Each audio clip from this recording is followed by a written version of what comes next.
আসসালামু আলাইকুম। আন্তর্জাতিক সংবাদে আপনাদের সবাইকে স্বাগতম। শুরুতেই থাকছে সংবাদ শিরোনাম।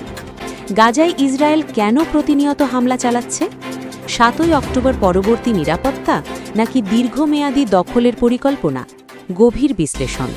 গাজায় ইসরায়েলের বিরামহীন এবং ভয়াবহ হামলায় ধ্বংসস্তূপে পরিণত পুরো জনপদ। গত ২৪ ঘণ্টায় উত্তর ও দক্ষিণ গাজায় নজিরবিহীন প্রাণহানি। গাজার যুদ্ধ কখন থামবে? যুদ্ধবিরতি নিয়ে আন্তর্জাতিক রাজনীতির মারপ্যাচে আটকে আছে শান্তির সম্ভাবনা। হামাস ও ইসরায়েলের অনড় অবস্থান। গাজায় ইসরায়েলের হামলার আসল কারণ কি? কেন কিছুতেই থামছে না এই রক্তপাত? আর ঠিক কোন পথে এগোলে থামানো যাবে এই ভয়াবহ ধ্বংসযজ্ঞ? এসব প্রশ্নের উত্তর ও গভীর বিশ্লেষণ নিয়ে আজ রাত ৯টায় আমাদের চ্যানেলে থাকছে বিশেষ লাইভ অনুষ্ঠান। পরিস্থিতির গভীরে গিয়ে সত্যটা জানতে হলে এই লাইভটি মিস করবেন না। তাই এখনই আমাদের চ্যানেলটি সাবস্ক্রাইব করে রাখুন এবং সবার আগে নোটিফিকেশন পেতে পাশে থাকা বেল আইকনটি চেপে দিন। দেখা হচ্ছে ঠিক রাত ৯টায়। আমাদের সাথেই থাকুন।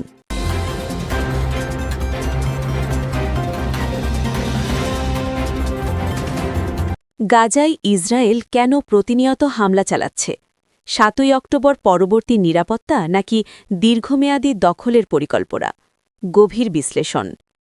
গাজায় ইসরায়েলের এই বিরামহীন এবং ভয়াবহ হামলার কারণ বুঝতে হলে আমাদের কেবল ৭ই অক্টোবরের ঘটনার দিকে তাকালে চলবে না, এর পেছনের গভীর কারণগুলো বিশ্লেষণ করতে হবে। ইসরায়েল সরকার এবং সামরিক বাহিনী তাদের এই অভিযানের পক্ষে বেশ কিছু যুক্তি দাঁড় করিয়েছে। আবার আন্তর্জাতিক বিশ্লেষকরা এর পেছনে ভিন্ন ভূরাজনৈতিক উদ্দেশ্য দেখতে পাচ্ছেন। ইসরায়েলের ঘোষিত বা প্রত্যক্ষ কারণ হল জাতীয় নিরাপত্তা নিশ্চিত করা। গত ৭ই অক্টোবর হামাস ইসরায়েলের সীমানা ভেদ করে যে হামলা চালায় এবং বহু মানুষকে জিম্মি করে, তার প্রত্যুত্তরেই ইসরায়েল অপারেশন আয়রন সোর্ডস ঘোষণা করে। তাদের প্রধান যুক্তি হল, গাজায় হামাসের মতো একটি সশস্ত্র গোষ্ঠী থাকলে ইসরায়েলের দক্ষিণাঞ্চলের নাগরিকরা কখনোই নিরাপদ থাকতে পারবে না। তাই তারা হামাসের সামরিক সক্ষমতা, টানেল নেটওয়ার্ক এবং রকেট তৈরির কারখানাগুলো ধ্বংস করার লক্ষ্যেই প্রতিনিয়ত হামলা চালাচ্ছে। তবে এর বাইরেও কিছু গভীর কৌশলগত ও রাজনৈতিক কারণ রয়েছে যা হামলার তীব্রতাকে বাড়িয়ে দিচ্ছে। ১. প্রতিরোধ ব্যবস্থা পুনঃপ্রতিষ্ঠা। মধ্যপ্রাচ্যে ইসরায়েলের যে অজেয় ভাবমূর্তি ছিল তা ৭ই অক্টোবরের হামলায় ভেঙে পড়েছিল। ইসরায়েল এখন গাজাকে এমনভাবে ধ্বংস করছে যাতে ভবিষ্যতে কোনো গোষ্ঠী ইসরায়েলের দিকে তাকানোর সাহস না পায়। একে বলা হয় দাহিয়া ডকট্রিন, অর্থাৎ শত্রুপক্ষকে এমনভাবে আঘাত করা যাতে তারা মেরুদণ্ড সোজা করে দাঁড়াতে না পারে।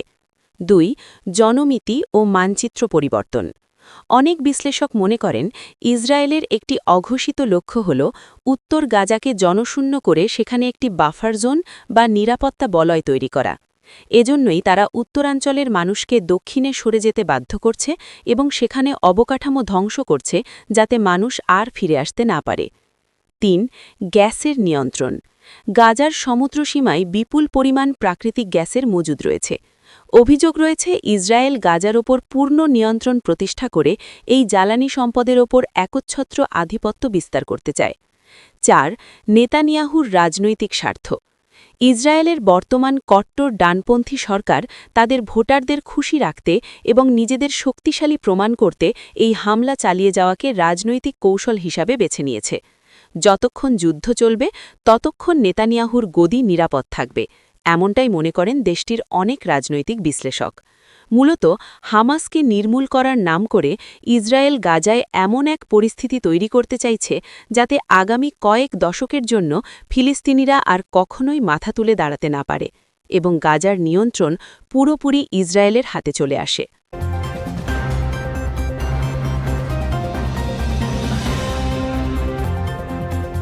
গাজায় ইসরায়েলের বিরামহীন এবং ভয়াবহ হামলায় ধ্বংসস্তূপে পরিণত পুরো জনপদ।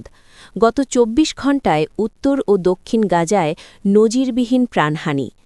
গাজা উপত্যকায় ইসরায়েলি সামরিক বাহিনীর আগ্রাসন এখন আর কোনো সাধারণ যুদ্ধের পর্যায়ে নেই। এটি রূপ নিয়েছে আধুনিক ইতিহাসের অন্যতম ভয়াবহ মানবিক বিপর্যয়।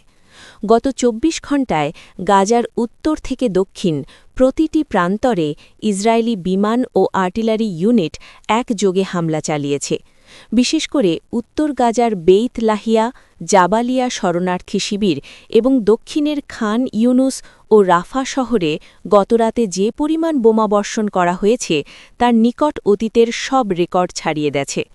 মাঠ পর্যায় থেকে আমাদের প্রতিনিধিরা জানাচ্ছেন, ইসরায়েলি বাহিনী এখন স্কর্চড আর্থ বা পোড়া মাটি নীতি অনুসরণ করছে, অর্থাৎ তারা যেখানেই অভিযান চালাচ্ছে সেখানকার সব অবকাঠামো মাটির সাথে মিশিয়ে দিচ্ছে।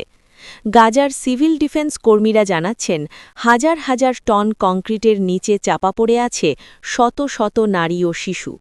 ভারী যন্ত্রপাতির অভাব এবং ইসরায়েলি স্নাইপারদের বাধার কারণে উদ্ধার কাজ চালানো প্রায় অসম্ভব হয়ে পড়েছে।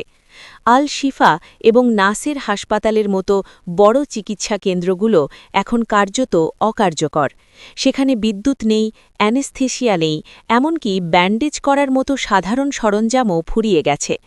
চিকিৎসকরা বাধ্য হয়ে হাসপাতালের মেঝেতে, এমনকি বারান্দায় রোগীদের চিকিৎসা দিচ্ছেন, যা এক হৃদয় বিদারক দৃশ্যের অবতারণা করেছে। অন্যদিকে রাফা সীমান্তে, যেখানে প্রায় ১৫ লাখ বাস্তুচ্যুত মানুষ শেষ আশ্রয় হিসেবে অবস্থান নিয়েছিলেন, সেখানেও এখন আর তিল পরিমাণ নিরাপত্তা নেই। ইসরায়েলি ড্রোনগুলো ২৪ ঘণ্টা আকাশের উপর চক্কর দিচ্ছে এবং কোনো জটলা দেখলেই মিসাইল ছুটছে। পানি, খাবার এবং জ্বালানির তীব্র সংকটে গাজাবাসী এখন দুর্ভিক্ষের দ্বারপ্রান্তে।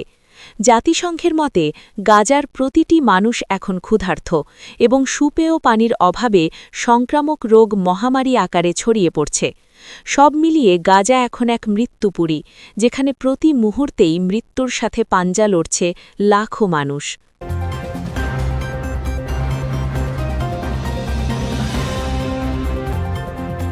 গাজার যুদ্ধ কখন থামবে?